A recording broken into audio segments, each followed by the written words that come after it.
দর্শক, এবার স্বয়ং সাবেক রাষ্ট্রপতি আব্দুল হামিদ ফেঁসে যাচ্ছেন। খবর হচ্ছে, ছাত্র আন্দোলনে হামলাগুলি, কিশোরগঞ্জের সাবেক রাষ্ট্রপতি আব্দুল হামিদের বিরুদ্ধে মামলা। এটা জানি না এটার কোনো রাজনৈতিক মাজেজা আছে কিনা। এমন একটা গুঞ্জন আছে যে আওয়ামী লীগ হয়তো সংগঠিত হতে পারে সাবেক রাষ্ট্রপতি আব্দুল হামিদ এবং সাবের হোসেন চৌধুরী বা সেলিনা নাহায়াত আইভীকে সামনে রেখে সেটিকে নস্যাৎ করা বা সেটি যাতে না হয় সেই কারণে কি মামলার মধ্যে জড়ানো হলো কিনা, নাকি সত্যি সত্যি এমন কোনো নির্দেশনা দিয়েছেন, এটা বোঝা বড় কঠিন। কারণ কোনটা রাজনৈতিক কোনটা বাস্তবিক এটা বোঝাই মুশকিল। মামলাগুলো নিয়ে এমনিতেই নানা আলোচনা। যেসব মামলা হচ্ছে, যে প্রকৃত আসামি যারা তাদের বাদ দিয়েও অনেককে এর মধ্যে জড়িয়ে যাচ্ছে। ফলে এইসব মামলার তদন্ত হবে কিভাবে, নাকি রাজনৈতিক পর্যায়েই এটা তর্ক বিতর্কর মধ্যেই থামবে, এটা নিয়ে অনেক আলোচনা আছে, পর্যালোচনা আছে।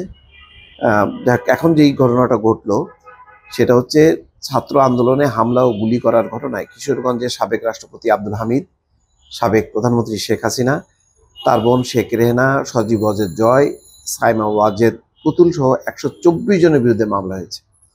মঙ্গলবার বিকেলে কিশোরগঞ্জ থানায় মামলাটি দায়ের করেন তাহামুল ইসলাম নামের এক তরুণ। আব্দুল হামিদের নামটা যুক্ত করে মামলাটা দিল এবং সেটা গ্রহণও করলো থানায় তো নির্দেশ আছে যে যখন কি মামলা কেউ দায়ের করবে তখন এখন যেন যাচাই বাছাই করে করা হয়, যাতে মামলাটা নষ্ট না হয়। বাদী তাহমুল ইসলাম ওরফে মাঝারুল কিশোরগঞ্জ সদরের উত্তর লতিবাবাদ এলাকার আবু তাহের ভূঁইয়ার ছেলে তাহমুল জানিয়েছেন, তিনি বিএনপির কর্মী। আন্দোলনের সময় তিনি আহত হয়েছিলেন।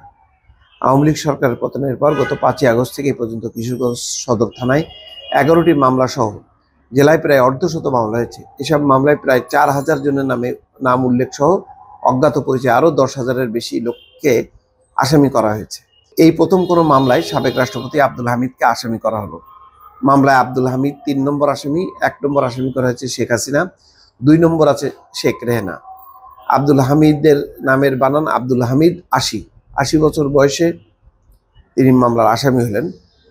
যাই হোক, এখন এটা আসলে রাজনৈতিকভাবেই এই সমস্ত মামলার নিষ্পত্তি হবে।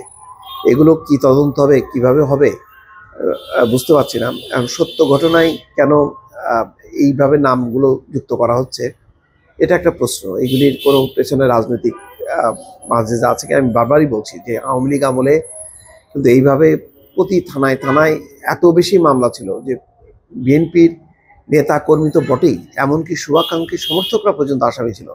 বিএনপি বলে না 60 লক্ষ হচ্ছে মামলার আসামি। শেখ হাসিনার এই ভুয়া মামলা, মিথ্যা মামলা, বানোয়াট মামলার এখন কি আস্তে আস্তে ওইদিকেই গড়াবে, নাকি ভিন্ন কোনো চিত্র আমরা দেখতে পাবো, সেটি এখন প্রশ্ন। দর্শক, ভালো থাকবেন। আল্লাহ হাফিজ।